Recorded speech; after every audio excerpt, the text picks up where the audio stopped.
नमस्कार साथियों, मैं शैलेंद्र कुमार अपने YouTube चैनल पर आप सभी का हार्दिक स्वागत करता हूं। आज के इस वीडियो में हम लोग क्लास 12 की केमिस्ट्री के एक बहुत इंपॉर्टेंट टॉपिक विलियन के आदर्श समीकरण की बात करेंगे, जिसे हम लोग वान टॉप समीकरण के नाम से भी जानते हैं। इस समीकरण के डेरिवेशन की बात करेंगे। चलिए आइए देखते हैं, शुरू करते हैं वीडियो को। विलियन का आदर्श समीकरण डेरिवेट करने से पहले हम विलियन की कुछ मेजरेबल प्रॉपर्टीज जिनको मापा जा सकता है उनकी बात करेंगे। जैसे ताप को मेजर कर सकते हैं, माप सकते हैं, जिसको T से रिप्रेजेंट करते हैं। दाब को मेजर कर सकते हैं, जिसे P से रिप्रेजेंट करेंगे या फिर पाई से रिप्रेजेंट करेंगे। आयतन को मेजर कर सकते हैं, आयतन को माप सकते हैं, जिसे V से रिप्रेजेंट करेंगे। और मोलों की संख्या को नाप सकते हैं, जिसे स्मॉल n से रिप्रेजेंट करेंगे। आइए नियम को समझते हैं, निकालने की कोशिश करेंगे। सबसे पहले एक साइंटिस्ट हैं जिनको बॉयल कहते हैं। बॉयल का एक नियम है, बॉयल के नियमानुसार बॉयल ये कह के गए हैं कि अगर इन चार प्रॉपर्टीज में से दो प्रॉपर्टीज को स्थिर कर दिया जाए, वो दो हैं, एक तो टेम्परेचर और दूसरा मोलों की संख्या। इन दो प्रॉपर्टीज को अगर कांस्टेंट कर दिया जाए, स्थिर कर दिया जाए, घटाया बढ़ाया ना जाए, तो बाकी की दो प्रॉपर्टीज जो है, जैसे दाब और आयतन बचता है, इन दोनों के बीच में क्या रिलेशन है, क्या संबंध होगा, उसकी बात करते हैं बॉयल। तो बॉयल कहते हैं अगर टेम्परेचर और मोलों की संख्या को स्थिर कर दें, तो प्रेशर जिसे E से रिप्रेजेंट कर रहे हैं, वो आयतन यानी कि V से व्युत्क्रमानुपाती होता है। इसे हम मान लेते हैं समीकरण पर। कैसे, देखिए समझने की कोशिश करते हैं। जैसे मान लो हमने एक आयतन लिया, कंटेनर लिया, और उस कंटेनर में हमने कुछ विलियन को भर लिया, ठीक है। ये इस विलियन में इस पूरे कंटेनर को घेर रखा है किसी पदार्थ के द्वारा। घेरी गई जगह को आयतन कहते हैं, यानी कि इस विलियन का जो आयतन है वो इतना है। अब इस विलियन के जो अणु कण इन दीवारों से, कंटेनर की दीवारों से टकरा रहे हैं, उसको अपन बोलेंगे P, मतलब कि दाब। दोनों में रिलेशन क्या है, देखो आयतन को अपन जैसे जैसे बढ़ाएंगे वैसे वैसे इसके जो विलियन के कण है वहां पे टक्कर मारने की क्षमता जो है वो घटती जाएगी। यानी कि अगर हम आयतन को बढ़ाएंगे तो दाब जो है वो कम होगा, दाब घटता जाएगा। आयतन को घटाएंगे, कम करेंगे, तो दाब जो है वो बढ़ता जाएगा। यानी कि दाब और आयतन जो है एक दूसरे के विपरीत होते हैं। आयतन बढ़ाते हैं तो दाब कम होता है, आयतन घटाते हैं तो दाब बढ़ता है।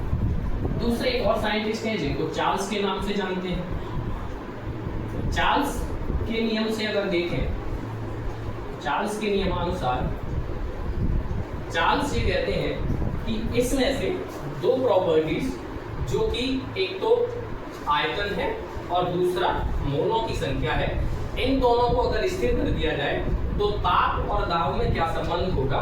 तो चार्ल्स कहते हैं आयतन और मोलों की संख्या को अगर स्थिर कर देते हैं तो दाब जो है वो टेम्परेचर के समानुपाती होता है।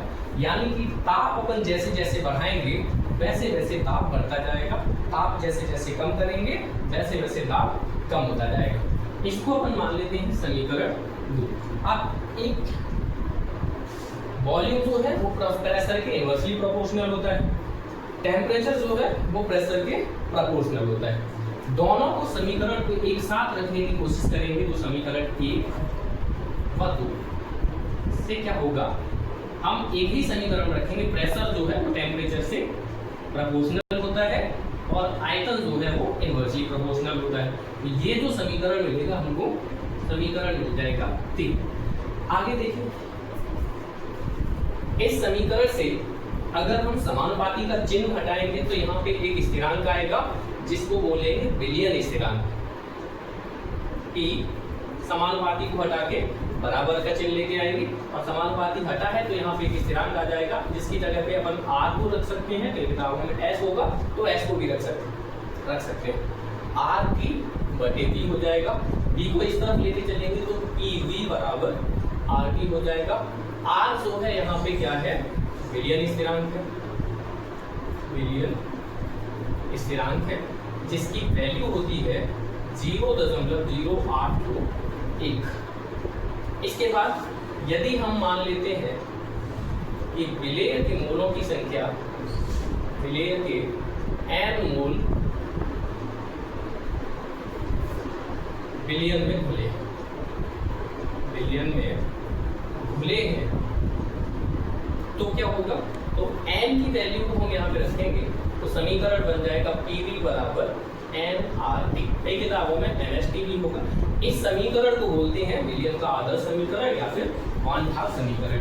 इसी के साथ साथ यदि हम चूंकि n जो है जिससे मोलों की संख्या कहते हैं, इसका फॉर्मूला होता है भार बटे लघुभार, यानी कि हम n की जगह पे w बटे m का यूज कर सकते हैं। तो n की जगह पे यहाँ इसको मान लेंगे समीकरण 4 और यहाँ से इसलिए n का मान समीकरण 4 में रखने पर क्या होगा? PV बराबर n की जगह पे w बटे m रखेंगे, w बटे m इंटू r। ये जो समीकरण है, इस समीकरण को बोलते हैं विलियम का आदर्श समीकरण या फिर वान हाफ समीकरण। उसको परासरण दाब कहेंगे, विलियम का परासरण दाब। V विलियम का आयतन, ये होगा अपना लीटर में। स्मॉल w, चलिए यहाँ पे स्मॉल w जो है वो विलेय का भार है, स्मॉल m जो है वो विलेय का अनुभार है, r जो है विलियन स्थिरांक है जिसकी वैल्यू होती है, वैल्यू अभी हमने लिखी है कितनी है? 0.0821। और T जो है वो परम ताप है। परम ताप का मतलब है टेम्परेचर जो है वो केल्विन में होगा, केल्विन में मेजर